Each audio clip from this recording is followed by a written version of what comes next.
पहिल्यांदा तुमच्या सगळ्यांचं स्वागत करतो आजच्या मीटिंगमध्ये आजचा टॉपिक सुरू करण्याच्या आधी.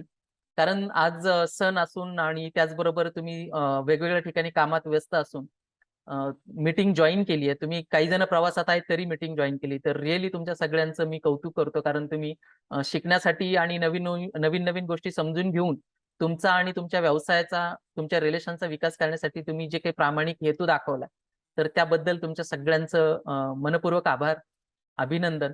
तर मागच्या मीटिंग मध्ये आपण पहिले पुस्तकातले 2 भाग बघितले होते. ते पाहत असताना आपण त्याच्या आधी डेल कार्नेगी हे जे लेखक आहेत, मित्र जोडा आणि लोकांवर प्रभाव पाडा या पुस्तकाचे how to win friends and influence people हे पुस्तक आपण अभ्यासतोय. तर त्यांचं थोडक्यात माहिती आपण घेतली होती. त्यांनी कशा पद्धतीने त्यांचा जीवन प्रवास केला. त्याच्यानंतर पुस्तकाच्या निर्मितीची पार्श्वभूमी पण आपण बघितली होती, की पुस्तक कसं तयार झालं.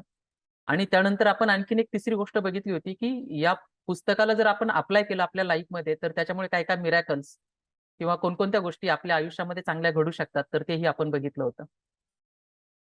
त्यातला जो पहिला भाग आहे पुस्तकाचा एकूण 4 भागांपैकी, तर त्यातला पहिल्या भागाचं टायटल होतं, की लोकांना हाताळण्याची मूलभूत तंत्र कोणकोणती आहेत. मग त्या मूलभूत तंत्रांमध्ये 3 मूलभूत तंत्र आपण बघितली होती. त्याच्यामध्ये मग बरचसं काही आपण त्याची डिटेल माहिती घेतली होती, कसं अप्लाय करायचं.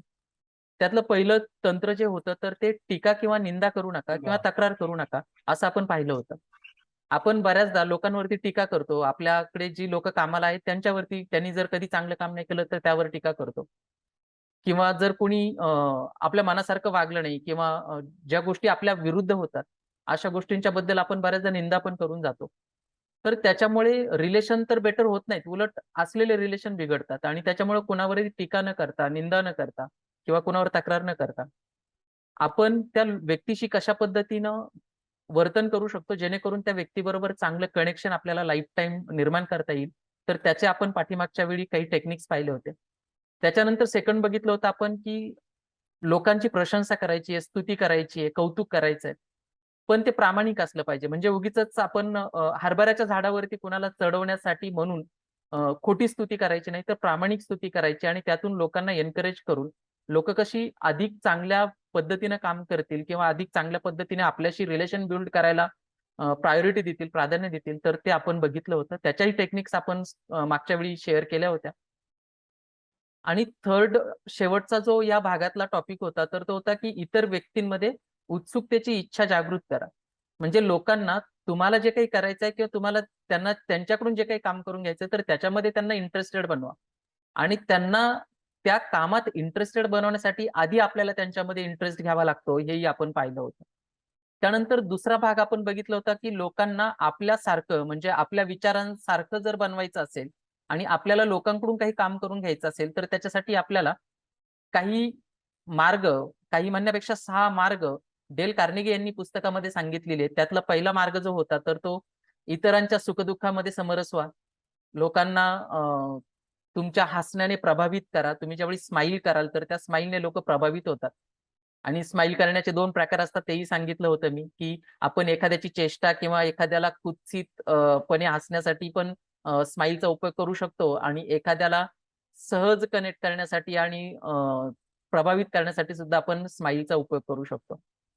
त्याच्यानंतर मग तिसरी गोष्ट आपण बघितली होती, की कोणत्या व्यक्तीला जगातला सगळ्यात आवडणारा आवाज कोणता? तर ते त्या व्यक्तीचं नाव असतं. त्या व्यक्तीला ज्यावेळी त्याच्या नावाने किंवा त्याच्या आडनावाने बोलावलं जातं किंवा जी काही आदरार्थी पद्धत आपण वापरतो, तर त्या पद्धतीनं बोलावलं जातं त्या व्यक्तीचं नाव घेऊन. तर त्या व्यक्तीला ते सर्वाधिक जास्त आवडतं. कारण प्रत्येक व्यक्तीची या जगामधली आयडेंटिटी, या जगामध्ये करोडो गोष्टी आहेत. अगणित गोष्टी आहेत. मोजता येणार नाही इतक्या गोष्टी आहेत. जिवंत आहेत, काही सजीव आहेत, काही निर्जीव आहेत. पण प्रत्येकाला त्या व्यक्तीचं नाव म्हणजे त्याची आयडेंटिटी आहे. ती त्याची या विश्वातली ओळख आहे सध्याची. मग ही जी ओळख आहे, तर ती ओळख प्रत्येकाला प्राणप्रिय असते आणि म्हणून प्रत्येक व्यक्तीला, भले तो आपला कामगार असेल, नातेवाईक असेल, मित्र असेल किंवा कस्टमर्स असतील, जर त्यांना आपण नावाने ओळखायला सुरुवात केली, तर त्याचा एक चांगला प्रभाव त्या व्यक्तीशी कनेक्शन करत असताना, रिलेशन बिल्ड करत असताना आपल्याला पाहायला मिळतो.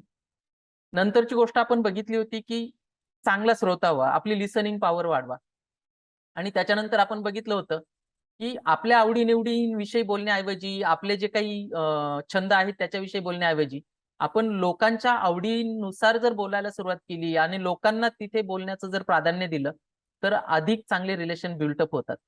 आणि शेवटचं दुसऱ्या भागामध्ये आपण बघितलं होतं की समोरच्या व्यक्तीला आपण प्रामाणिकपणे त्याच्या महत्वाची जाणीव करून देण्याची गरज आहे. लोकांना त्यांचं महत्व जर कळलं की समोरच्या व्यक्तीला आपण किती महत्वाचे वाटतोय हे जर समोरच्या व्यक्तीला कळलं तर ती व्यक्ती अधिक प्रभावित होते आणि अधिक चांगल्या पद्धतीने आपल्यासोबत मिळून मिसळून काम करायला सुरुवात करते. तर असे 2 भाग आपण मागच्या लेक्चरमध्ये बघितले होते, मागच्या सेशनमध्ये पाहिले होते. आणि आजचा टॉपिक सुरू करत असताना जो तिसरा टॉपिक आहे जिथून आज आपण सुरुवात करणार आहोत, तर तो आहे की तुमच्या विचारसरणीनुसार लोकांना कसं जिंकायचं. या जगामध्ये आपण ज्यावेळी जन्माला आलो, तर जन्माला आल्यानंतर आजपर्यंतच्या प्रवासामध्ये आपण शिक्षणामार्फत म्हणजे एज्युकेशन वाईज, अनुभवांमार्फत म्हणजे एक्सपिरियन्स वाईज ह्या जगाचं जे काही ज्ञान आपण घेतलेलं आहे, या जगाविषयी जे काही आपण आपले समज किंवा आपले जे काही त्या जगाविषयीचे अंडरस्टँडिंग बनवलेलं आहे, तर ते प्रत्येकाला आवडतं. त्याच्याविषयी बोलणं, त्याच्याविषयी त्याला महत्त्व देणं आणि त्याच्याविषयी लोकांमध्ये एक क्युरिओसिटी क्रिएट करणं, हे प्रत्येकाला आवडतं. परंतु ज्यावेळी आपण लोकांना समजून घ्यायचा प्रयत्न करायला सुरुवात करतो, लोकांबरोबर चांगले रिलेशन तयार करायचा प्रयत्न करायला सुरुवात करतो, तर आपल्याला कधी-कधी आपल्या काही गोष्टी बाजूला ठेवाव्या लागतात. आपली काही मतं, आपले काही समज किंवा आपली काही मतं योग्य जरी असली तरी ती आपल्याला बाजूला ठेवावी लागतात. याचा अर्थ प्रत्येक वेळी आपण सरेंडर करायचं असतं असं नाहीये. तर कधी-कधी आपल्याला ज्यावेळी आपण दुसऱ्या व्यक्तीला महत्त्व द्यायला सुरुवात करतो, तर त्याच्यातून आपण जर स्वतःला जरा वेळ बाजूला ठेवलं आणि त्या व्यक्तीला थोडंसं त्या वेळापुरतं महत्त्व दिलं, तर त्याच्यातून छान रिलेशन बिल्टअप होतं. आणि म्हणून आपल्याला आपल्या विचारसरणीचा जो काही नवीन नवीन विचारसरणी जी आपण डेव्हलप करतो, याच्या साहाय्याने जर लोकांना जिंकायचं असेल, लोकांना प्रभावित करायचं असेल आणि त्यांना कायमस्वरूपी आपलं मित्र बनवायचं असेल, तर त्याच्यासाठीच्या काही टेक्निक्स आपल्याला या ठिकाणी शेअर केलेल्या आहेत, की ज्या या पुस्तकामधून मी तुमच्यासमोर मांडण्याचा प्रयत्न करतोय. पहिली गोष्ट जी आहे, जी आज आपल्याला पाहायची आहे तिसऱ्या भागामधली, ती आहे की वादविवाद केल्यामुळे किंवा युक्तिवाद केल्यामुळे आपण बऱ्याचदा आपले रिलेशन जे आहेत, तर ते रिलेशन बिघडवतो. तुमचं जर कधी यापूर्वी कधी जर आयुष्यामध्ये घडलेलं असेल किंवा तुम्ही इतर लोकांच्या बाबत जरी पण बघितलं असेल, की कधी-कधी अनेक लोकांच्या बाबत असं घडतं, की त्यांचे जवळचे मित्र हे त्यांचे सगळ्यात जास्त कट्टर शत्रू बनतात. त्यांचे वैरी बनतात, त्यांचे प्रतिस्पर्धी बनतात. आणि जर त्याचे रिझन, त्याचे कारणं जर आपण शोधायला सुरुवात केली, तर आपल्याला कळतं, की त्या दोघांमध्ये वादविवाद किंवा युक्तिवाद या दोघांमध्ये सुरू झाले आणि कोण मोठा याच्या स्पर्धेमध्ये दोघांचे रिलेशन बिघडून गेले. आता कदाचित तुमच्या समोर जी व्यक्ती असणार आहे, त्या व्यक्तीला कदाचित लोकांवरती प्रभाव कसा पाडायचा, लोकांशी कनेक्शन कसं तयार करायचं याचं सायन्स माहिती नसेल, की जे आज आपण या पुस्तकाद्वारे शिकतोय. परंतु कमीत कमी ते आपल्याला माहिती आहे ना, की हे सायन्स काय आहे. मग हे सायन्स आपल्याला जर कळलंय, तर आपण ही गोष्ट आता समजून घ्यायची आहे आणि ती अप्लाय पण करायची आहे, की कोणत्याही वादविवादामधून जर आपल्याला यश मिळवायचं असेल, तर त्याच्यासाठीच सर्वोत्तम मार्ग म्हणजे ते वादविवाद टाळणं, ते युक्तिवाद करणं टाळणं. बागुल साहेब तुमचा माईक ऑन झाला, प्लीज ऑफ करा. Sorry it's okay, it's okay, no problem. So वादविवादांमधून श्रेय घेण्यापेक्षा, वादविवादांमधून मोठं स्वतःचं स्थान निर्माण करण्यापेक्षा, वादविवाद टाळण्याला जर आपण प्राधान्य दिलं, डिबेटिंग करण्याला जर आपण इग्नोर करायला सुरुवात केली, तर कदाचित त्याच्यातून अधिक जास्त चांगले रिलेशन डेव्हलप होतात. आज आपण बघतो की टीव्हीवरती इतके सगळे न्यूज चॅनल आहेत, प्रत्येकाला स्वतःचा टीआरपी वाढवायचा असतो. त्याच्याबरोबर मालिका रोज दाखवणारे अनेक चॅनल्स टीव्हीवरती आहेत, त्यांनाही त्यांचा ऑडियन्स बिल्टअप करायचा, त्यांनाही त्यांचा टीआरपी वाढवायचा, त्यांना त्यांचा बिझनेस करायचा. पण हे करत असताना त्याच्यामध्ये ज्या काही चुकीच्या गोष्टी दाखवल्या जातात आणि जे प्रचंड मोठ्या प्रमाणावरती वादविवाद केले जातात, तर त्या वादविवादांमध्ये किंवा त्या डिबेटिंगमध्ये मोठ्या प्रमाणावरती लोकं आज एकमेकांविषयी त्यांचं मन कलुषित होतं किंवा एकमेकांविषयी त्यांच्या ज्या भावना आहेत, तर त्या दुखावल्या जातात आणि त्याच्यातून एक वेगळेच प्रश्न समाजामध्ये निर्माण होतात. असंच डिबेटिंग होणं आपल्या पण लाईफमध्ये कुठे घडत असेल, तर आपण ते डिबेटिंग करणं टाळायला पाहिजे. शाळा कॉलेजेसमध्ये डिबेटिंगच्या किंवा वादविवादाच्या स्पर्धा घेतात ती गोष्ट वेगळी. काही व्यवसायांमध्ये डिबेट करणं हे अत्यंत कंपल्सरी असतं, त्यालाही पर्याय नाही. उदाहरणार्थ वकिलीच्या व्यवसायामध्ये वादविवाद केल्याशिवाय केस जिंकणं शक्यच होत नाही. त्याच्यामुळे काही ठिकाणी सन्माननीय अपवाद जर सोडून दिले, तर बरेचसे आयुष्यातली अशी क्षेत्र आहेत, की जिथं आपण वादविवाद टाळून सुद्धा जिंकू शकतो. आणि ते जिंकणं फक्त एकट्याच नसतं, तर ते विन विन असतं. स्टीव्हन आर कोव्हे यांनी जसं विन विन सिच्युएशन सांगितली आहे त्यांच्या 7 habits of highly effective people मध्ये, तर त्या पद्धतीनं की समोरच्याला आधी जिंकायची संधी द्यायची आणि त्याच्याबरोबर ऑटोमॅटिकली आपण पण जिंकलं जातो. आणि ते समाधान, तो आनंद दोघांना पण प्राप्त होतो. पण मग हे करायचं असेल तर हे नुसतं थेरॉटिकल बोलून चालणार नाही. त्याच्यासाठी आपल्याला काहीतरी प्रॅक्टिकल मार्ग पाहिजे, काहीतरी उपाय पाहिजे, काहीतरी हाऊ टू पाहिजेत ना, की जे हाऊ टू जर आपल्याला कळाले तर आपण ते अप्लाय करू शकतो आणि त्याच्यातून आपल्याला रिझल्ट कॉज करता येतात. त्यातलं पहिलं जे हाऊ टू आहे तर ते म्हणजे छोट्या मतभेदांचं स्वागत करा. म्हणजे मोठे मतभेद टाळायचे आहेत, परंतु त्याचा अर्थ असा नाहीये की छोटे-छोटे पण सुद्धा मतभेद होऊ द्यायचे नाहीयेत. जर कोणी पॅरेंट असेल आणि नवरा-बायकोंमध्ये जर बिलकुलही मतभेद नसतील, तर लेखक डेल कार्नेगी म्हणतात, त्यांच्या मुलांना त्या दोघांपैकी एकाचीच गरज असते. दोघांची गरज नाहीये. आता डेल कार्नेगी असं म्हणतात, त्याच्या पाठीमागचं कारण असं आहे, की मुलांना त्यांच्याकडून हेल्दी रिलेशनशिप कशी डेव्हलप करायची हे शिकण्याची संधी कमी होते. म्हणून डेल कार्नेगी म्हणतात, की रिलेशनमध्ये छोटे-छोटे वादविवाद किंवा छोटे-छोटे जे मतभेद आहेत ते असायला हवेत, परंतु ते हेल्दी प्रकारचे असायला पाहिजेत, की जिथे एकमेकांचं मन दुखावून नाही, तर त्या मतभेदांमधून एकमेकांना इम्प्रूव्ह करण्याचं कार्य केलं जावं. आणि याच्यामुळे आपली जी भावी पिढी आहे ती पण आपल्याला पाहून घडत असते, की अरे हे असे छोटे वादविवाद अशा पद्धतीने हँडल केले तर एकमेकांना न दुखावता आपण चांगले रिलेशन डेव्हलप करू शकतात. आणि ते चांगले रिलेशन डेव्हलप करण्याची सुरुवात ते त्यांच्या मित्र-मैत्रिणींपासून, स्कूलपासून सुरू करू शकतात. आणि त्याचा त्यांना त्यांच्या भावी आयुष्यामध्ये खूप जास्त उपयोग होऊ शकतो. हेच आपण आपल्या व्यवसायामध्ये देखील करू शकतो. हे आपण आपल्या मित्रांमध्ये देखील करू शकतो. म्हणून छोट्या-छोट्या मतभेदांचं नेहमी स्वागत केलं पाहिजे. पण त्यांना त्याच लेव्हलवरती ठेवलं पाहिजे. त्याचं मोठ्या मतभेदांमध्ये रूपांतर होणार नाही, याची पूर्ण काळजी घेतली गेली पाहिजे. हे करत असताना दुसरं टेक्निक आपल्याला एक अप्लाय करायला लागेल आणि दॅट इज आपले जे आधीची काही मतं आहेत, तर त्या मतांवरती थोडा वेळ का होईना आपण थोडासा अविश्वास दाखवायला पाहिजे. म्हणजे ज्यावेळी आपण समोरच्याशी बोलत असतो आणि समोरची व्यक्ती किंवा आपल्या बोलण्यातून कधी-कधी आपल्याला जाणवतं किंवा समोरची व्यक्ती आपल्याला जाणून देण्याचा प्रयत्न करत असते, की एखादं मत आपलं चुकीचं आहे आणि आपल्याला असं वाटत असतं, की नाही हे माझं मत बरोबर आहे. कदाचित ते बरोबर पण असू शकतं. त्याच्याविषयी पण डाऊट नाही. पण ते जे मत आहे, तर त्या मताला आपण सुद्धा चॅलेंज करून पाहिलं पाहिजे. समोरच्या व्यक्तीने चॅलेंज करण्याच्या आधी आपणच चॅलेंज केलं पाहिजे स्वतःला. आपणच आव्हान दिलं पाहिजे स्वतःला, की माझा हा जो समज आहे किंवा माझं हे जे मत आहे, हे खरंच योग्य आहे का? की मी ते एकदा परत टेस्ट करायला पाहिजे. मी एकदा परत माझ्या मतांना माझ्या समोर घेऊन, कागदावरती घेऊन किंवा समोर विचारांमध्ये घेऊन, मी व्हेरिफाय केलं पाहिजे, की हे माझी मतं कदाचित त्या वेळेला तर्कसंगत असू शकतील, कालसंगत असू शकतील.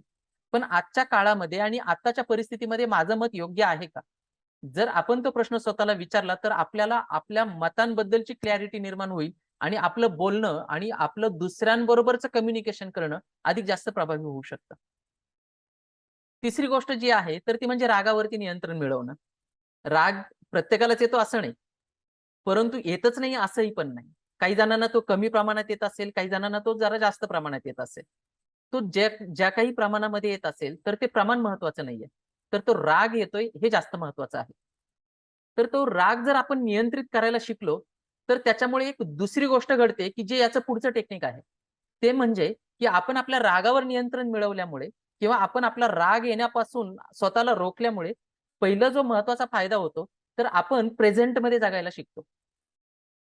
सध्या नक्की काय चाललंय आपल्या आजूबाजूला, समोरची व्यक्ती काय बोलतीये, तर ते आपल्याला क्लिअर कळायला सुरुवात होतं आणि ज्यावेळी आपण रागात असतो, तर आपलं हे आउटर वर्ल्डशी जे कनेक्शन आहे, हे ब्रेक झालेलं असतं. आपली जी काही एनर्जी लेव्हल आहे, तर ती एका अशा स्टेटला गेलेली असते, की जिथे आपण दुसऱ्याला समजून घेण्याचा प्रयत्नच करत नाही. मग आपल्याला जर दुसऱ्याला समजून घ्यायचं असेल, ती व्यक्ती काय बोलते, त्याचे नक्की काय अर्थ आहेत, त्या व्यक्तीने जी कृती केलेली असेल, काही चुका पण केलेल्या असतील, तर त्या चुका कोणत्या मानसिकतेतून केल्यात, कोणत्या हेतूतून झाल्यात किंवा चुकून झाल्यात, हे आपण समजून घेऊ शकत नाही कारण राग आलेला असतो. पण ज्यावेळी आपण आपल्या रागाला नियंत्रित करतो, तर त्यावेळेला आपोआप आपलं मन ह्या गोष्टींकडे लक्ष द्यायला सुरुवात करतं आणि याच्यामुळे आपण सजग ऐकण्याकडे प्रवास करायला सुरुवात करतो. सजगतेनं ऐकणं म्हणजे काय? त्याला इंग्रजीमध्ये आपण म्हणतो, की ॲक्टिव्ह लिसनिंग. म्हणजे समोरची व्यक्ती काय बोलते, त्याला आपण ॲड्रेस करायला सुरुवात करतो. त्याला अॅनलाईज करायला सुरुवात करतो. त्याला ॲप्रिशिएट करायला सुरुवात करतो आणि त्याला म्हटलं जातं सजगतेनं ऐकणं. आणि ज्यावेळी आपण रागात असतो तर त्यावेळी आपलं ऍक्टिव्ह लिसनिंग ऍक्च्युअली संपून गेलेलं असतं, डिस्कनेक्ट झालेलं असतं. म्हणून जर ऍक्टिव्ह लिसनिंग करायचं असेल आणि चांगलं रिलेशन बिल्ड करायचं असेल, तर आपल्याला आधी आपल्या रागावरती, आपल्या त्या मनात चलबिचल घडवणाऱ्या विचारांवरती नियंत्रण आणण्याची गरज आहे. भले प्रत्येक वेळी तो रागच नसेल, कदाचित ती फिअर पण असू शकते. राग येण्याचं कधी कधी कारण फिअर पण असू शकेल. राग येण्याचं कधी कधी कारण आपण त्या स्पर्धेमध्ये टिकतो की नाही याच्याबद्दल आपली शंका पण असू शकते. ते व्हॉटेव्हर अशा अनेक रिझन असू शकतात रागाच्या पाठीमागे. मग ते काय आहे हे पण आपण स्वतःला विचारू शकतो, की मला राग येतोय, पण ते राग येण्याचं नक्की कारण काय? आणि ते जर आपल्याला कळत नसेल, तर आपण आपल्या कोच बरोबर किंवा एखाद्या मित्राबरोबर बसून किंवा एखाद्या सन्माननीय व्यक्ती जी असेल, मेंटॉर वगैरे कोणी असेल तुमच्या आयुष्यात, त्यांच्याबरोबर बसून आपण त्यांना ही परिस्थिती समजावून सांगितली पाहिजे, की मला अशा परिस्थितीमध्ये राग येतो, पण मला त्याचं रिझन कळत नाहीये.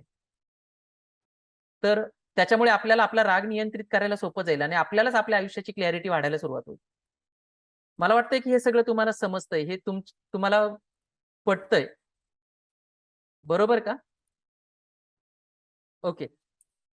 त्याच्यानंतर याच्या पुढचा मुद्दा येतो रागातून ज्यावेळी आपण बाहेर पडतो आणि आपण समजून घ्यायला सुरुवात करतो, तर ते म्हणजे की आपण ऐकून घ्यायला सुरुवात करतो लोकांचं आणि ते ऐकून घेणं खूप महत्त्वाची गोष्ट आहे.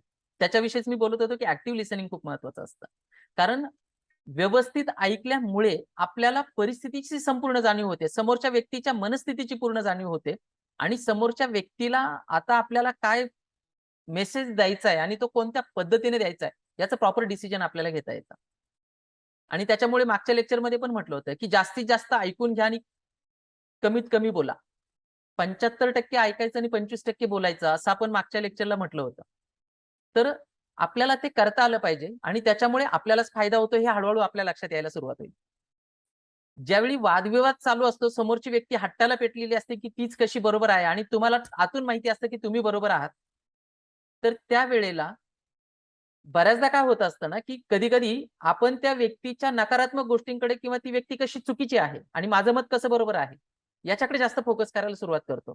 आणि त्या व्यक्तीचे जे चुकीचे मुद्दे आहेत, त्या व्यक्तीने जर 10 मुद्दे मांडलेले असतील, तर त्या 10 मुद्द्यांमधले कदाचित 7 मुद्दे चुकीचे असतील. तर आपण त्या 7 मुद्द्यांकडे लक्ष द्यायला सुरुवात करतो. आणि ते जे 3 मुद्दे त्या व्यक्तीने मांडलेले आहेत, ते 3 मुद्दे तसेच बाजूला राहून जातात, की जे बरोबर असतात. परंतु चुकीच्या मुद्द्यांकडे आपण लक्ष दिल्यामुळे चुकीचेच मुद्दे चर्चेत येतात आणि पुढची व्यक्ती बचावात्मक परिस्थितीमध्ये जाते. त्या व्यक्तीला व त्या व्यक्तीचा स्वतःचा सन्मान, इगो जपायचा असतो. आणि म्हणून ती व्यक्ती कसं बरोबर आहे हे सांगण्याचा, पटवून देण्याचा प्रयत्न सातत्याने करत असते. तर ज्यावेळी आपण सहमत होण्याचे मुद्दे शोधायला सुरुवात करतो पुढच्या व्यक्तीच्या बोलण्यातून आणि त्याला ते सांगतो, की "हां, तुम्ही हे जे मुद्दे मांडले ना, तर त्या मुद्द्यांमधला हा मुद्दा मला पटला आणि एकदम तुम्ही बरोबर अॅनलाईज केलं किंवा तुम्ही बरोबर एकदम मांडलं ते आणि ते खरोखर मांडलं त्याच्याबद्दल मी तुमचं कौतुक करतो. मला आनंद वाटतोय आणि तुमचा तो जो दुसरा मुद्दा होता ना, तो पण तुम्ही मांडला. मला तो पण खरंच आवडला. तो खरंच छान होता." ज्यावेळी तुम्ही ह्या पद्धतीनं बोलायला सुरुवात कराल, तर पुढच्याचा टेम्पो रागाचा ऑटोमॅटिक कमी होतो किंवा त्याच्या इगोला जपण्याचा किंवा त्याला स्वतःला त्याचं जे काही सेल्फ इमेज आहे, तर ती जपण्याचं त्याची जी काही प्रवृत्ती असते, तर ती प्रवृत्ती आता कुठेतरी सॅटिस्फाय व्हायला सुरुवात होते, की त्याला वाटतं, की आता पुढच्या व्यक्तीपासून मला धोका नाहीये. माझ्या वर्चस्वाला धोका नाहीये. पुढची व्यक्ती मला समजून घेते आणि ती व्यक्ती पण आता स्वतःहून त्याच्या चुका कबूल करते. "हां, तुम्ही म्हणताय तर ते बरोबरच आहे. पण मी बोलताना माझ्या ह्या 3 चुका पण केल्या." तुम्ही त्या व्यक्तीला चुका दाखवण्याच्या ऐवजी ती व्यक्तीच आता स्वतःच्या चुका मान्य करायला सुरुवात करते आणि हे सगळं घडतं तुम्ही 75% ऐकून घेतल्यामुळे आणि 25% तुम्ही फक्त बोललात त्याच्यामुळे. ओके. आणि ह्या सगळ्या कम्युनिकेशनमध्ये किंवा ह्या सगळ्या संभाषणामध्ये आपलं प्रामाणिकपण कुठे हललं नाही पाहिजे. आपण कुठेही त्या व्यक्तीच्या स्तुतीमध्ये, खोट्या स्तुतीमध्ये अडकलं नाही पाहिजे. आपण जे काही बोलू तर ते प्रामाणिकपणे बोललं गेलं पाहिजे आणि प्रामाणिकपणे बोलत असताना प्रत्येक गोष्टच बोलली पाहिजे का? कधी-कधी मौन सुद्धा श्रेष्ठ असतं. खरं बोलण्यापेक्षा त्यावेळेला आपण जर मौन धारण केलं तर ते सुद्धा सर्वश्रेष्ठ बनतं. म्हणून आपण कधी बोलावं आणि कधी मौन धारण करावं, खरं असून सुद्धा गप्प बसावं. तर हेही ठरवता येणं हे खूप चांगल्या विचाराच्या व्यक्तीचं लक्षण आहे. म्हणून आपण ज्यावेळी प्रामाणिकपणे पुढच्या व्यक्तीचं ऐकून घेतो, 25% त्याला अप्रिशिएट करत असतो, त्याच्याशी संवाद साधण्याचा प्रयत्न करत असतो आणि 75% ऐकूनच घेत असतो. तर त्यावेळेला आपले रिलेशन सुद्धा खूप चांगले बनत जातात. जी व्यक्ती आपल्याला विरोध करत असते किंवा जी व्यक्ती आपल्या समोर डिबेट करत असते, वादविवाद करत असते, युक्तिवाद करत असते की ते कसे बरोबर आहे हे सांगण्यासाठी, तर त्या व्यक्तीनं तो युक्तिवाद केलाय, वादविवाद केलाय, याच्यासाठी त्या व्यक्तीचे आभार मानले पाहिजे. आपण हे पॉवर ऑफ ग्रॅटिट्यूड मध्ये पण हे शिकलो होतो आणि हे आपल्याला माहिती आहे की ग्रॅटिट्यूडमुळे काय काय मिरॅकल्स घडतात. म्हणून आपल्याला समोरच्या व्यक्तीनं त्या वादविवादामध्ये भाग घेतला याच्याबद्दल आभार मानता आलं पाहिजे. मग जर ते मीटिंगमध्ये असेल तर मीटिंगमध्ये बोलता आलं पाहिजे किंवा मग जर ते व्यवसायामध्ये असेल तर व्यवसायामध्ये सांगता आलं पाहिजे. आपल्या एम्प्लॉईजला सांगता आलं पाहिजे की तू हे जे मुद्दे मांडले ना, तर त्याच्याबद्दल तुझे मनापासून आभार, कारण त्याच्यामुळे आपल्याला नवीन काही गोष्टी आता विचारात घेता यायला लागल्या. त्याच्यामुळे त्या व्यक्तीला एन्करेजमेंट मिळतं. ती व्यक्ती पुढच्या वेळेला आणखीन चांगल्या भावनेने आपल्या बरोबर संवाद साधायचा प्रयत्न करते आणि वादविवाद हळूहळू हळूहळू मागे पडून जातात. रिलेशन बिल्टअप व्हायला सुरुवात होते. वावळे सर, प्लीज तुमचं माईक म्यूट करा. Thank you. ओके. आणि बऱ्याचदा आपण घाईघाईमध्ये जे डिस्कशन झालंय किंवा जे वादविवाद, भले ते घाईघाईत झालेलं असेल किंवा कधी कधी थोडासा वेळ घेऊन पण झालेलं असतं, तर त्याच्यामध्ये आपण लगेच काहीतरी कन्क्लुजनला जाऊन डिसिजन घेण्याचा प्रयत्न करत असतो. तर ज्यावेळी आपल्याला वाटेल ना की आता आपण लगेच डिसिजन घेतलं पाहिजे, तर त्यावेळी स्वतःला जरा थांबून एक प्रश्न विचारला पाहिजे की हे डिसिजन लांबवलं तर काही वाईट घडणार आहे का? जर काही वाईट घडणार नसेल आणि फार फार जास्त परिस्थिती बिघडणार नसेल, तर आपण तो डिसिजन किंवा तो निर्णय घ्यायला, त्या ऍक्शन घ्यायला आपण काही दिवस होल्ड ठेवला पाहिजे. म्हणजे समोरच्या व्यक्तीबरोबर ज्यावेळी तुमची मीटिंग चालू असते, तर त्यावेळी लगेच निर्णय घेण्यापेक्षा त्या व्यक्तीनं कोणते चांगले मुद्दे मांडले ते सांगून द्यायचे आणि कोणते मुद्दे अजून क्लिअर होणं तुम्हाला गरजेचं आहे. म्हणजे पटलेले नाहीयेत किंवा चुकीचे ते असं नाही सांगायचं, की कोणते मुद्दे आणखीन क्लिअर होण्याची गरज आहे असं तुम्हाला वाटतंय. तर त्या मुद्द्यांवरती जरा मी पण अभ्यास करतो, तुम्ही पण अभ्यास करा, अजून एक मीटिंग करू आणि त्या मीटिंगमध्ये मग आपण ठरवू की कधीपासून आपल्याला ऍक्शन घ्यायला सुरुवात करायची आहे. या पद्धतीने ज्यावेळी आपण चर्चा करायला सुरुवात करतो, तर त्यावेळेला पुढच्या व्यक्तीला सुद्धा कळतं की आपल्या मतांना प्राधान्य दिलं जातंय आणि ती व्यक्ती अधिक चांगला अभ्यास करून, चांगला होमवर्क करून पुढच्या मीटिंगला अधिक चांगले निर्णय किंवा अधिक चांगल्या पद्धतीच्या युक्ती आपल्याला सांगू शकते, की जेणेकरून आपलं ते जे काम आहे ते जास्त प्रभावीपणे पूर्ण होऊ शकतं. पावसात नाही जाऊ फिरायला. वावळे सर, प्लीज माईक म्यूट करा. उघडल्यावर काहीच मजा नाही राहत फिरायला. हॅलो. आपण गेलतो गेल्या वर्षी चिमणदाऱ्यामध्ये.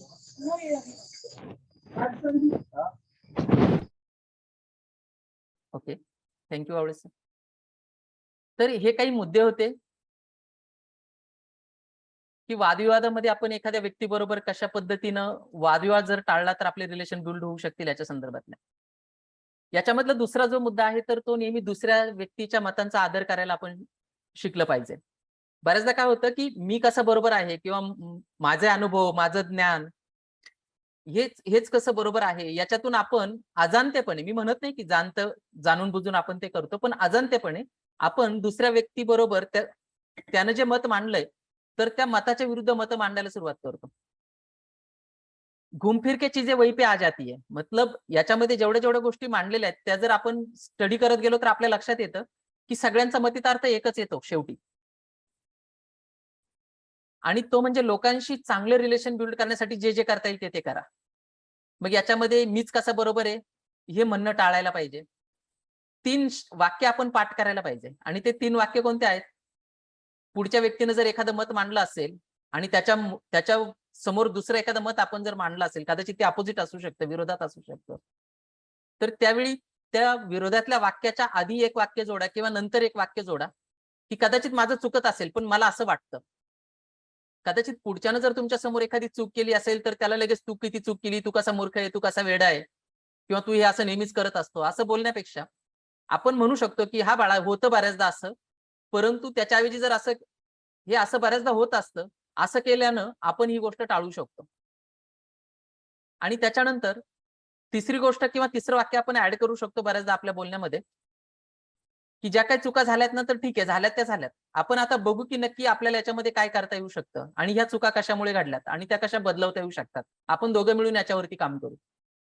त्याच्यामुळे पुढच्या व्यक्तीला दिलासा मिळतो, की अरे मला इथं समजून घेतलं जातंय आणि ती व्यक्ती अधिक व्यवस्थितपणे आपल्यासोबत कम्युनिकेशन करायला प्राधान्य देते. आणि लोक वादविवादामध्ये अडकण्याचं किंवा मी कसा बरोबर आहे आणि दुसरे कसे चुकीचे आहेत हे सांगण्याचं दुसरं एक जे रिझन असतं, तर बरेच जण मीपणाचे शिकार असतात. मीच कसा चांगला आहे, कारण तो इगो जो आहे तर तो इगो किंवा स्वतःबद्दलचा पराकोटीचा जो सन्मान आहे, तर तो लोकांना दुसऱ्यांना प्राधान्य देण्यापेक्षा मीच कसा इथे श्रेष्ठ हे सांगण्यासाठी प्रवृत्त करत असतो. मग या मीपणाच्या शिकार होण्यापासून स्वतःला वाचवणं हे एक आपलं आपलं कौशल्य असलं पाहिजे. त्याच्यानंतर लोकांना प्रेमाची, कौतुकाची अपेक्षा हवी असते. लोक नेहमी समोरच्याकडून कसं अप्रिसिएशन मिळेल याचा जास्त विचार करत असतात. आणि ज्यावेळी पुढून आपली टिंगल होते किंवा पुढून आपल्याला कमीपणा दिला जातोय किंवा पुढून आपला अपमान केला जातोय, पुढून आपल्याला दुखावलं जातंय, आपल्या भावनांचा आदर केला जात नाही, असं ज्यावेळी समोरच्या व्यक्तीला वाटायला सुरुवात होते ना, तर ती व्यक्ती डिस्कनेक्ट व्हायला सुरुवात होते आणि सेल्फ डिफेन्स मध्ये जायला सुरुवात होते. त्याच्यामुळे ज्यावेळी आपण लोकांचं कौतुक करतो किंवा समोरच्या व्यक्तीचं कौतुक करतो किंवा त्याच्यावरती प्रेम करतो, त्याला आपुलकीनं मदत करायचा किंवा आपुलकीनं समजून घ्यायचा प्रयत्न करतो, तर ती व्यक्ती आता सेल्फ डिफेन्स मधून बाहेर येते आणि आपल्याशी कनेक्ट व्हायला सुरुवात होते. आणि हे करत असताना आपल्या ज्या आग्रही भूमिका घेणारे जे शब्द आहेत, मीच कसा बरोबर आहे, मी सांगतोय ते अत्यंत योग्य आहे. अरे माझा एवढ्या वर्षांचा अनुभव आहे त्याच्यामुळे मी हे सांगतोय. सगळेजण माझं ऐकून घ्या. ह्या प्रकारचे जे आपले आग्रही शब्द आहेत ना, तर हे आग्रही शब्द किंवा आग्रही वाक्य आपण बोलण्यातून कसे कट करता येऊ शकतील, डिलीट करता येऊ शकतील, त्याचा सातत्याने विचार केला पाहिजे. आणि याच्यासाठी आपण जे बोलणार आहोत त्याची थोडीशी 5-10 मिनिट आपण मनाशी तयारी पण केली पाहिजे. कुणाशी पण बोलण्याच्या आधी आपण मनात विचार केला पाहिजे काही क्षण, की मला जे बोलायचंय तर ते काय बोलायचंय. त्याच्यामुळे आपल्या बोलण्यात स्पष्टता येते. आणि हे केल्यामुळे शेवटचा मुद्दा ऑटोमॅटिक आपल्याकडून घडायला सुरुवात होतो. म्हणजे आपण लोकांची मतं समजून घ्यायला सुरुवात करतो आणि त्यांचा आदर करायला सुरुवात करतो. याच्याबरोबर आपल्याला पुढची आणखीन एक गोष्ट याच्यामध्ये सांगितलेली आहे आणि ती म्हणजे की मैत्रीपूर्ण मार्गाने सुरुवात करा. कोणते संभाषण जर तुम्हाला करायचं असेल, कोणत्या व्यक्तीबरोबर जर तुम्हाला लाँग टर्म रिलेशन बिल्ड करायचे असतील किंवा एखादं काम तुम्हाला त्या व्यक्तीकडून करून घ्यायचं असेल, तर त्या व्यक्तीबरोबर मैत्रीपूर्ण संवाद साधा. म्हणजे आपल्याकडे मराठीमध्ये आहे की मधाचं बोट लावणं हे नेहमी चांगलं असतं. मधाचं बोट म्हणजे की असा गोडवा असतो त्याच्यामध्ये की त्याच्याकडे एक मधाचा थेंब जर पडलेला असेल, तर तो त्या मधाच्या थेंबाकडे अनेक मधमाशा आकर्षित होतात.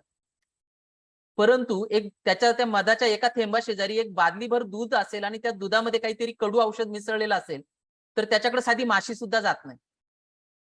कारण मधाचं बोट किंवा तो मधाचा थेंब प्रत्येकाला आपुलकीचा वाटतो. मग आपल्या बोलण्यामध्ये तो मधाचा थेंब येतोय का?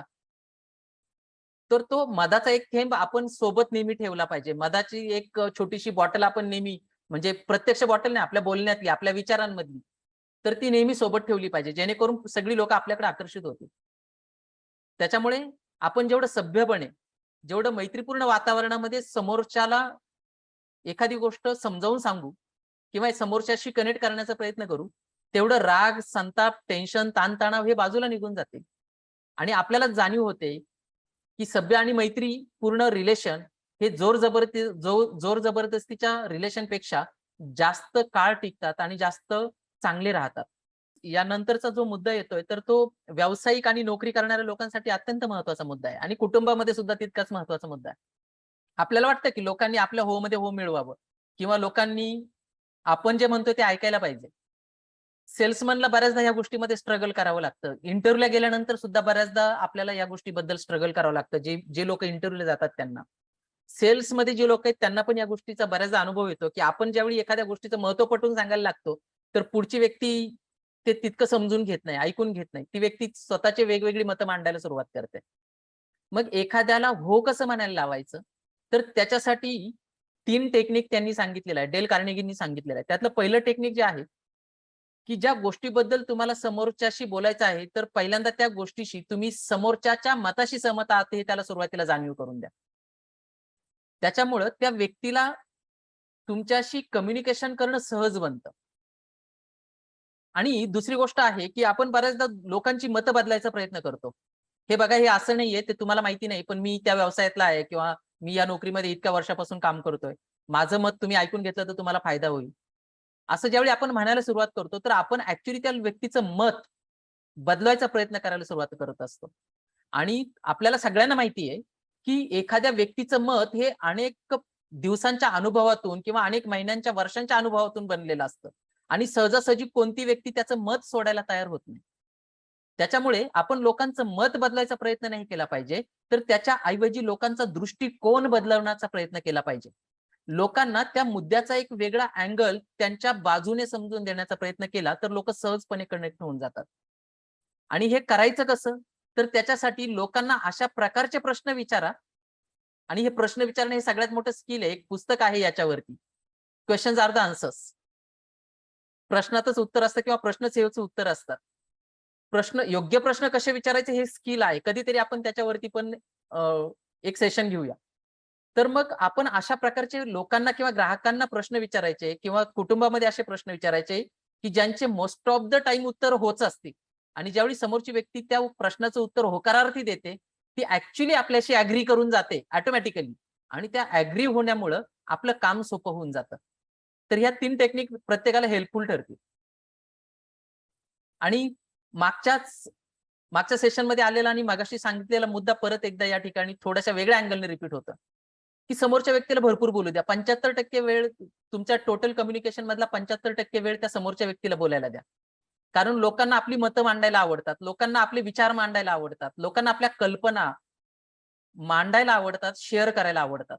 आणि ज्यावेळी लोकांना आपण ते करण्याचं प्राधान्य देतो, प्राधान्य शब्द वापरतोय, तर त्यावेळी लोकांना स्वतःबद्दलचा आदर आणखीन वाढतो आणि त्याच्यामुळे ती लोकं आपल्याशी अधिक चांगलं कनेक्ट होतात. आपण त्यांना जास्त चांगल्या पद्धतीने प्रभावित करून घेऊ शकतो. आणि लोकांना काय बोलायला आवडतं? तुम्ही कोणत्या व्यक्तीसोबत जर बोलत असाल, तर त्या व्यक्तीच्या संघर्षातून ती व्यक्ती कशी मोठी झाली, त्याच्याविषयी लोकांना बोलतं करायचा प्रयत्न करा. ती व्यक्ती खूप बोलायला सुरुवात करेल. कारण प्रत्येकाला आपला संघर्ष आवडत असतो. त्या संघर्षातून त्यांनी यश कसं मिळवलं, त्या संघर्षातून त्यांनी त्यांचे उद्योग व्यवसाय कसे उभे केले, त्यांनी नोकरीमध्ये त्यांनी कसं एवढं यश मिळवलं, वेगवेगळ्या त्यांना पदांवरती जाण्याची कशी संधी मिळाली, मान-सन्मान कसे मिळाले, हे सांगायला लोकांना खूप आवडतं. कारण वी लव्ह स्टोरीज. आणि ह्या स्टोरीज कुठून क्रिएट होतात? तर त्या कष्टप्रद प्रसंगांमधून किंवा त्या संकटाच्या, संघर्षाच्या काळामधून तयार होतात. चांगल्या-चांगल्या गुड-गुडच्या स्टोरीज कुणालाच ऐकायला आवडत नाही. त्या गुड स्टोरीच्या पाठीमागे थोडासा संघर्ष असला, की प्रत्येक माणूस उत्सुकतेने ते ऐकायला सुरुवात करतो. तर त्याच्यासाठी आपण लोकांना त्यांचे ते जे प्रसंग आहेत, तर त्याच्याविषयी बोलतं गेलं पाहिजे. एखादा ग्राहक आल्यानंतर त्याला डायरेक्ट वस्तू दाखवण्याऐवजी त्याच्याविषयी थोडंसं त्याला जर बोलतं केलं आणि बोलता-बोलता आपल्याला त्याची मानसिकता कळेल, त्याची परिस्थिती कळेल आणि मग जर आपण त्याला सांगितलं, की "हे बघा, हे जर घेतलं," तर ती व्यक्ती आपल्याशी कनेक्ट करायला सुरुवात करते, रिलेट करायला सुरुवात करते. आणि हे करत असताना आपल्याला चांगलं श्रोता बनण्याचं स्किल शिकावं लागतं. ती व्यक्ती काय बोलते, काय सांगते, हे लक्षपूर्वक ऐकायला पाहिजे. त्या व्यक्तीला बोलताना प्रोत्साहन द्यायला पाहिजे. आणि हे होताना आपण स्वतःचं मूल्य ऑटोमॅटिकली त्याच्यातून जनरेट करत असतो. स्वतःची व्हॅल्यू क्रिएट करत असतो. आणि स्वतःची व्हॅल्यू क्रिएट करण्याच्या 2 टेक्निक मी तुम्हाला सांगणार आहे. पुस्तकातच आहेत त्या, पण वेगळ्या शब्दात मांडल्यात मी थोड्याशा आपल्या नेहमीच्या रूटीन भाषेमध्ये सांगणार आहे. पहिली गोष्ट, की जोपर्यंत आपल्याला विचारला जात नाही, तोपर्यंत कुणालाही सल्ला द्यायचा नाही. परत एकदा रिपीट करतो. जोपर्यंत आपल्याला विचारलं जात नाही, तोपर्यंत कोणत्याही मुद्द्यावरती आपला सल्ला द्यायचा नाही. आपलं विचार, आपलं मत मांडायचं नाही. याच्यामुळे आपलं व्हॅल्यूज क्रिएट व्हायला सुरुवात होते. लोकं आपलं मत मिळावं म्हणून आपल्याकडे अपेक्षेने पाहायला सुरुवात करतात. पण लोकांनी न मागता सल्ले द्यायला लागलो, तर लोकं आपलं ऐकून घेत नाही. आणि दुसरी गोष्ट स्वतःचं मूल्य किंवा स्वतःची व्हॅल्यू क्रिएट करण्यासाठी आणि ती जी दुसरी गोष्ट आहे, तर ती पण खूप सोपी आहे. आणि कोचिंगचा बिझनेस, मेंटॉरिंगचा बिझनेस, ट्रेनिंगचा बिझनेस बऱ्याचदा ह्या व्हॅल्यूच्या भोवतीच फिरतो. आणि ती दुसरी गोष्ट काय आहे माहितीये? शक्यतो तुम्ही जो सल्ला द्याल त्या सल्ल्यासाठी लोकांकडून पैसे घ्यायला सुरुवात करा. कारण फुकटच्या सल्ल्याला महत्त्व नसतं. फारच जवळची व्यक्ती असेल, जवळचे मित्र असेल किंवा जवळचे नातेवाईक असतील किंवा फारच रेग्युलर कस्टमर असतील, तर त्यांना याच्यात आपण एक्सक्यूज करू शकतो. पण ज्यावेळी आपण हे करायला लागतो ना डेलिबरेटली, तर ऑटोमॅटिकली समोरच्या व्यक्तीला आपलं व्हॅल्यू वाटायला सुरुवात होते. सो नेहमी सहज उपलब्ध असणं हे आपलं डिव्हॅल्युएशन करत असतं. आणि सहज उपलब्ध नसणं हे आपलं व्हॅल्यू क्रिएट करत असतं. म्हणून थोडंसं दुर्मिळ होणं सुद्धा ही एक तिसरी टेक्निक आहे. तर समोरच्या व्यक्तीला खूप बोलू द्या आणि त्याच्यातून स्वतःचं व्हॅल्यू ऑटोमॅटिकली क्रिएट होत जातं.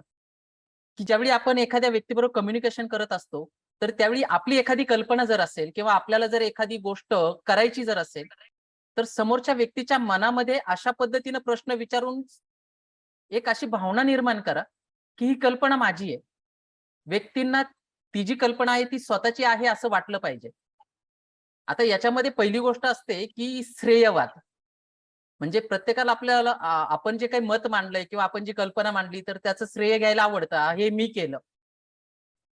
हे सगळ्यांना आवडतं.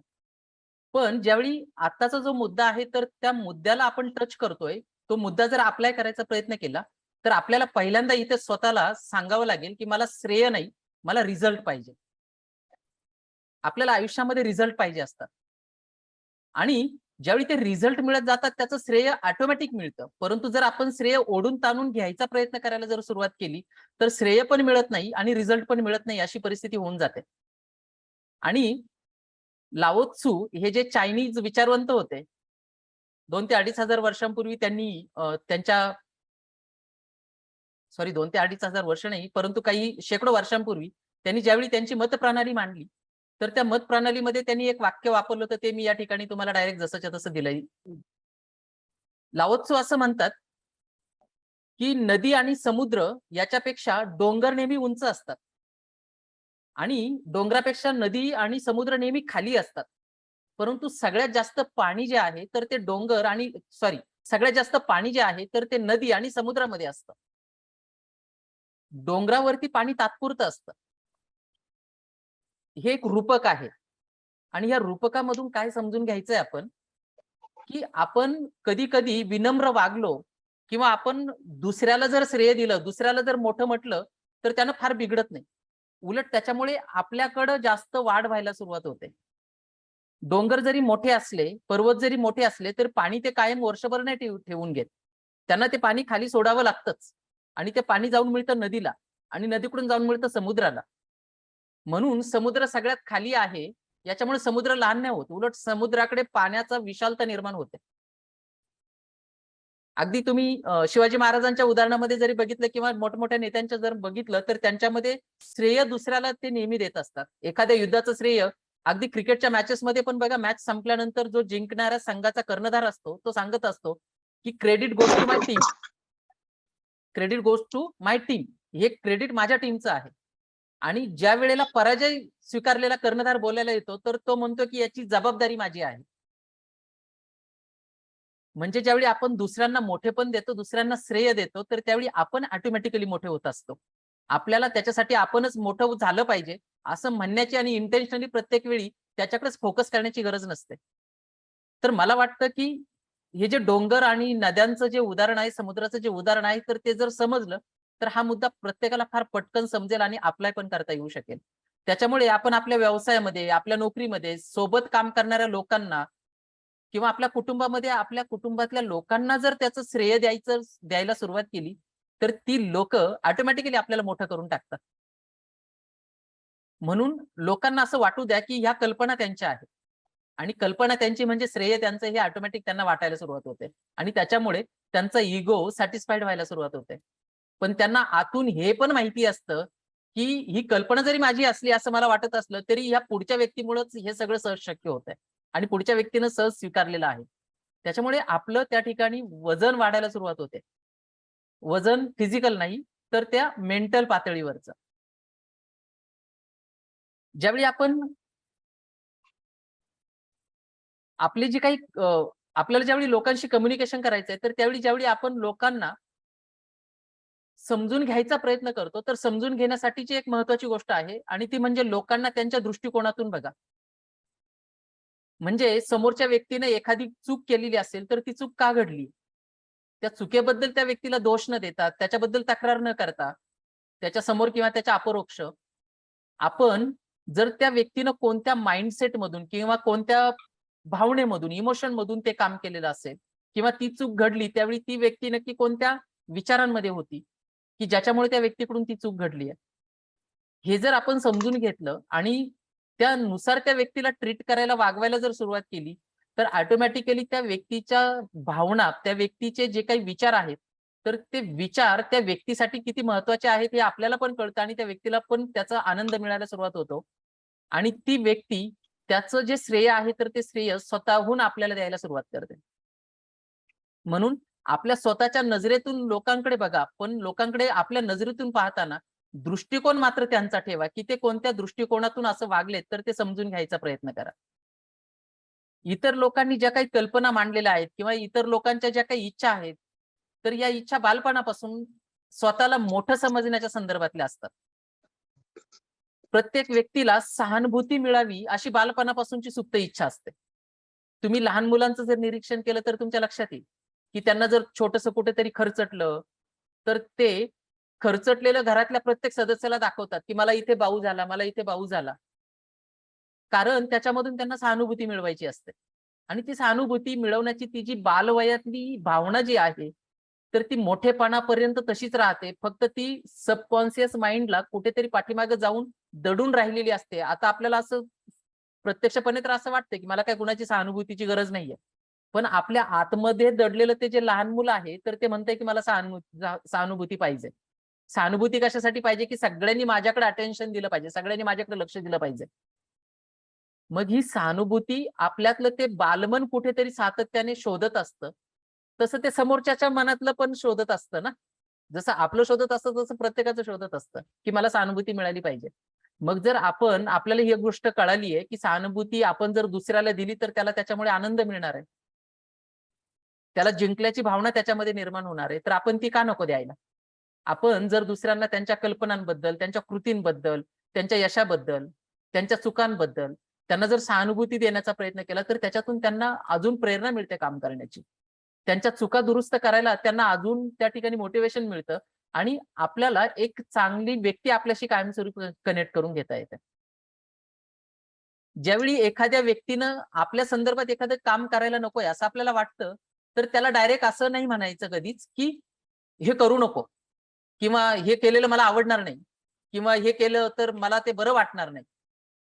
त्याच्यापेक्षा प्रत्येक व्यक्तीच्या मनामध्ये काही उदात्त भावना असतात, काही मोठे विचार असतात.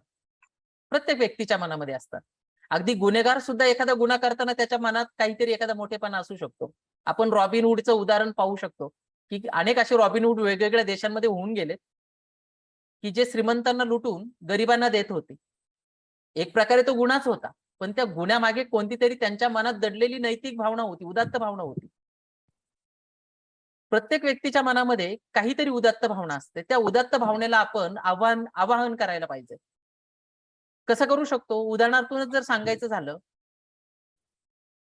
जर एखादी व्यक्ती आपल्या छोट्या मुलांविषयी काही छापणार असेल किंवा त्यांच्याविषयी काही लिहिणार असेल, त्यांचे फोटो कुठेतरी त्यांच्या स्टेटसला किंवा त्यांच्या सोशल मीडियावरती ठेवणार असेल आणि चांगल्या भावनेने करणार असेल. परंतु ते करणं आपल्या मुलांसाठी आपल्याला योग्य जर वाटत नसेल, तर आपण समोरच्या व्यक्तीला सांगितलं पाहिजे, की "अरे, की मुलांना मोठं होण्यामध्ये एक सगळ्यात महत्त्वाची गोष्ट असते, की त्यांना थोडंसं त्यांचं स्वतःचं जग जगण्याची संधी दिली पाहिजे." आपण जर मुलांचं हे जे काही कौतुक करत असतो, तर ते कौतुक जर असं सर्रास सगळ्यांसमोर करायला गेलो, तर मुलं कदाचित त्या कौतुकामुळे चुकीच्या विचारांकडे किंवा स्वप्नातल्या दुनियामध्ये जाण्याची शक्यता आहे. त्याच्यामुळे मला असं वाटतं, की मुलांनी त्या कौतुकामध्ये जास्त वाहत जायला नकोय. म्हणून आपण स्टेटसला किंवा सोशल मीडियावरती किंवा कुठेतरी हे लिहायला नाही पाहिजे. हे जर आपण सांगितलं, तर त्या व्यक्तीच्या मनात सुद्धा एक भावना असते, की मुलांनी चांगलं बनलं पाहिजे, मुलांनी मोठं व्हायला पाहिजे, मुलांनी चांगलं आयुष्य जगलं पाहिजे. आणि ती व्यक्ती लगेच सहमत होऊन जाते आपल्या मुद्द्याशी. आता हे जे थोडेसे सेलिब्रिटी लोकं असतात किंवा मोठे राजकारणी लोकं असतात, त्यांच्याबद्दलचं हे उदाहरण होऊ शकतं. की त्यांना नेहमी त्यांच्या मुलांच्या, त्यांच्या फॅमिलीच्या प्रायव्हसीची काळजी लागलेली असते. त्याच्यामुळं ते ह्या पद्धतीनं जर त्यांनी लोकांशी डील केलं, लोकांना जर या पद्धतीनं कम्युनिकेट केलं, तर लोकं पटकन त्यांच्या मुद्द्याशी ॲग्री होऊ शकतात. आणखीन एक आपल्याकडे जे काही असतं, तर त्याला नाट्यमय पद्धतीने आपल्याला सांगता आलं पाहिजे. आपल्या कल्पना असतील, आपले विचार असतील किंवा आपल्याला आपल्याकडे काही स्ट्रॅटेजीज किंवा काही प्लॅन असतील, तर हे थोडंसं आपण ड्रामॅटिक पद्धतीनं जर लोकांना सांगितलं, तर लोकांना ते पटकन समजतं आणि लोकं पटकन कनेक्ट होतात. कारण गोष्ट ऐकणं प्रत्येकाला आवडतं. स्टोरी टेलिंग ह्या जगामधली सगळ्यात महत्त्वाची शिकवण्यामधलं सगळ्यात भारी टूल आहे स्टोरी टेलिंग.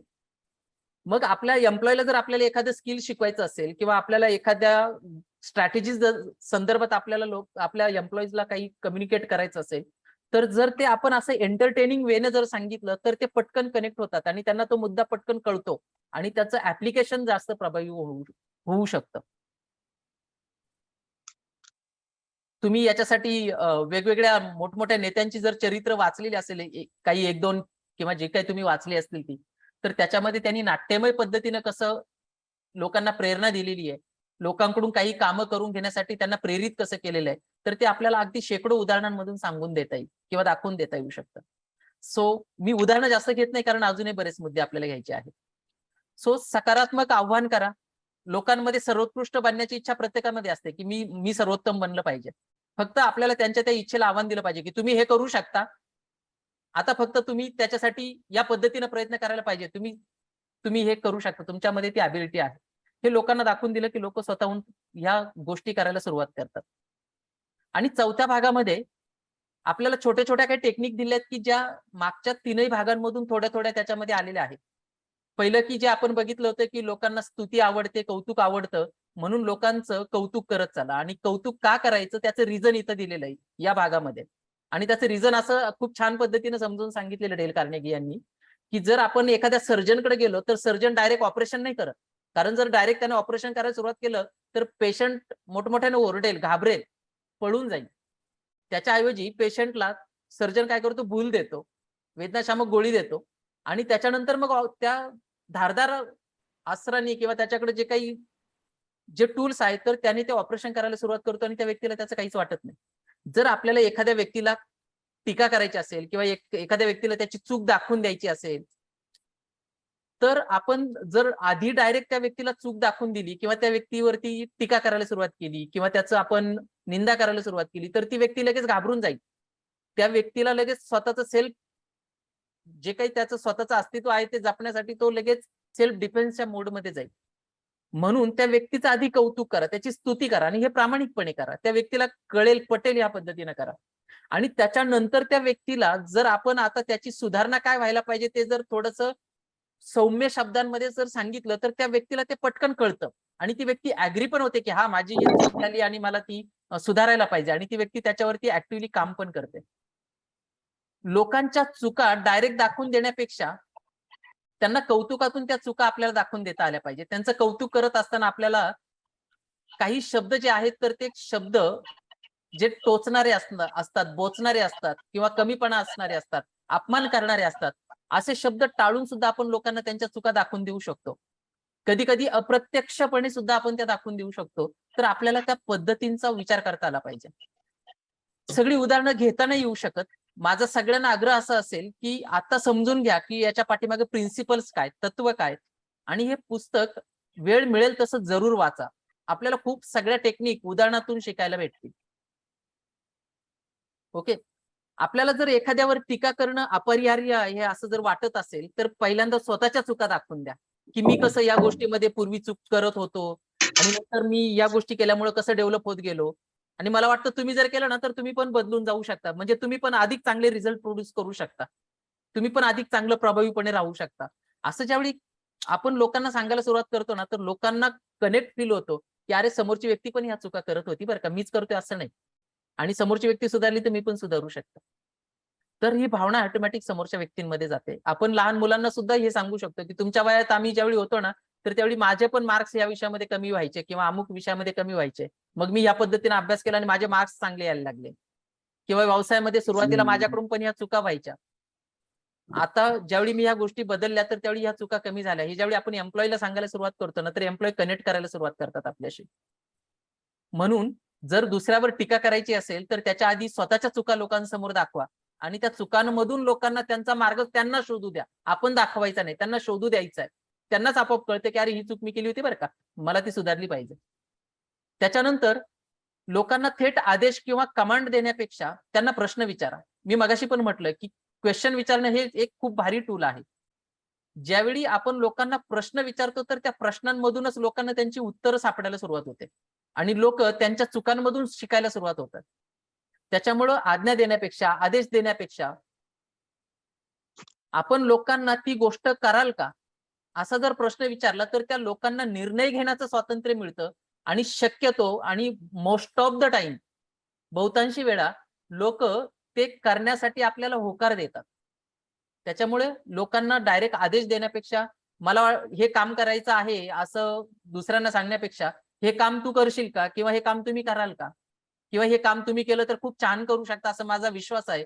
आणि म्हणून मला वाटतं तुम्ही करावं. कराल का तुम्ही? असं अशा पद्धतीने ज्यावेळी आपण बोलू, तर त्यावेळेला लोक ते काम ऐकण्याची शक्यता सर्वाधिक असते. कदाचित ऐकणार पण नाही, परंतु ऐकण्याची शक्यता मात्र वाढून जाते. समोरच्या माणसाची चुकी आपण जर सहजपणे स्वीकारली आणि त्याला जर प्रोत्साहन दिलं बदलण्यासाठी, सुधारण्यासाठी, तर ती व्यक्ती कदाचित अधिक चांगल्या पद्धतीने काम करू शकते. त्या व्यक्तीची सेल्फ इमेज ऑटोमॅटिक सुधारते. कारण ज्यावेळी त्या व्यक्तीला कळलेलं असतं की माझी चूक झाली आणि आता मला पुढच्या व्यक्तीकडून बोलणे ऐकावे लागणार आहेत, तर त्यावेळी ती व्यक्ती घाबरून गेलेली असते. आता आपला अपमान होणार आहे या विचारांनी त्या व्यक्तीची जी सेल्फ इमेज आहे तर ती डिस्ट्रॉय व्हायला कुठेतरी सुरुवात झालेली असते. पण ज्यावेळी तुम्ही त्या व्यक्तीला त्याची चूक दाखवून न देता ती चूक स्वीकारता आणि ती व्यक्ती कशी ही चूक सुधारून पुढे जाऊ शकते याची ॲबिलिटी त्या व्यक्तीत कशी आहे हे तुम्ही त्याला दाखवायला सुरुवात करता, तर त्या व्यक्तीच्या त्या ज्या स्वतःबद्दलच्या ज्या कल्पना निर्माण झालेल्या असतात त्या गळून जायला सुरुवात होते आणि त्या व्यक्तीला स्वतःच्या आत्मप्रतिष्ठेची भावना त्या ठिकाणी निर्माण व्हायला सुरुवात होते, की मी सुद्धा चुकांमधून डेव्हलप होऊ शकतो. आणि ज्यावेळी त्या व्यक्तींमध्ये या सुधारणा व्हायला सुरुवात होईल, तर छोट्या-छोट्या जरी सुधारणा असतील ना, तर त्या सुधारणांचं मुक्तपणे कौतुक करा. ते कौतुक आपण कधीच कंजूसपणे नाही केलं पाहिजे. अगदी मनमोकळेपणे चार लोकांसमोर केलं पाहिजे. जर एखाद्या व्यक्तीने छोटी सुधारणा केलेली असेल, तर आपल्या सगळ्या एम्प्लॉई समोर ते दाखवून दिलं पाहिजे. मला यांचं फार आवडलं बरं का, यांनी ही सुधारणा करून घेतली किंवा हे बघा हे आता किती छान पद्धतीनं काम करतायत. तर ज्यावेळी आपण हे 4 जणांसमोर बोलतो, तर ते अप्रिसिएशन त्या व्यक्तीला खूप त्याच्यामुळे त्या व्यक्तीची आत्मप्रतिष्ठा सुधारते. त्या व्यक्तीला आपण कोणीतरी महत्वाचं आहोत हे जाणवायला सुरुवात होते. आपलं प्रोत्साहन, आपलं त्या लोकांमध्ये जे काही त्यांचे दोष आहेत, तर ते दोष दुरुस्त करून देण्यासाठी खूप महत्त्वपूर्ण ठरतात. पण ते प्रोत्साहनामधून झालं पाहिजे. आणि सगळ्यात शेवट, आपण ज्या काही गोष्टी लोकांना सुचवलेल्या आहेत, तर या अशा पद्धतीने सुचवल्या गेल्या पाहिजेत, की ज्याच्यातून लोकांना आनंद मिळाला पाहिजे. ज्याच्यातून चांगल्या भावना लोक स्वतःसोबत घरी घेऊन गेली पाहिजेत आणि रात्री झोपताना सुद्धा या चांगल्या भावना घेऊनच ती लोक झोपली पाहिजे. मग ते आपली एम्प्लॉई असतील किंवा ते आपल्या सोबत काम करणारे कर्मचारी असतील, आपल्या कुटुंबीय असतील, आपले नातेवाईक असतील. जिथे-जिथे जाऊ ना, तर तिथे-तिथे लोकांना आपल्यामुळे काहीतरी आनंद घरी घेऊन जाता आला पाहिजे. तर ती आनंदाची भावना ज्यावेळी आपण लोकांमध्ये निर्माण करायला शिकू, तर आपलं कनेक्शन खूप बिल्टअप झालेलं हा त्याचा पुरावा बनतो. या 4 भागांमधून डेल कार्नेगींना जे सांगायचं आहे, तर ते हेच आहे, की आपण जेवढं जास्त लोकांसोबत कनेक्ट करण्याच्या गोष्टीला प्राधान्य देऊ, कनेक्शन करण्याला प्राधान्य देऊ, तेवढं जास्त आपण इम्प्रूव्ह होऊ. भले त्याच्यामध्ये कधी-कधी आपल्याला स्वतःची मतं, स्वतःचे विचार, स्वतःचे अनुभव बाजूला ठेवावे लागतील आणि दुसऱ्यांना प्राधान्य द्यावं लागेल, दुसऱ्याच्या मतांना प्राधान्य द्यावं लागेल. दुसऱ्यांचा दृष्टिकोन बदलवण्यासाठी आपल्याला आपल्या दृष्टिकोनात आधी बदल करावे लागतील, जेणेकरून आपण लोकांवरती सहजपणे प्रभाव पाडू शकतो आणि जास्त इफेक्टिव्हली लोकांना आपलं मित्र बनवू शकतो जास्त काळासाठी. हाच मेसेज आहे या संपूर्ण पुस्तकातून दिलेला. मला वाटतं तो सगळ्यांना बऱ्यापैकी समजलेला असेल. मी समजावून सांगण्याचा बऱ्यापैकी प्रयत्न केलाय. परंतु नक्कीच खूप मोठा टॉपिक होता आणि तो कमी वेळामध्ये मांडताना माझ्याकडून बऱ्याच गोष्टी राहून गेलेल्या असतील. तर त्याच्याबद्दल मी दिलगिरी व्यक्त करतो. आणि ज्या गोष्टी तुम्हाला क्लिअर झालेल्या नसतील, पुढच्या 5 ते 10 मिनिटांमध्ये तुम्ही प्रश्न विचारू शकता. माझ्या परीने मी त्याचे उत्तर देण्याचा प्रयत्न करेल. पण जाता-जाता परत एकदा सगळ्यांना हेच सांगेल, की तुम्ही हे पुस्तक जरूर, जरूर, जरूर एकदा तरी आयुष्यात वाचायला पाहिजे. खूप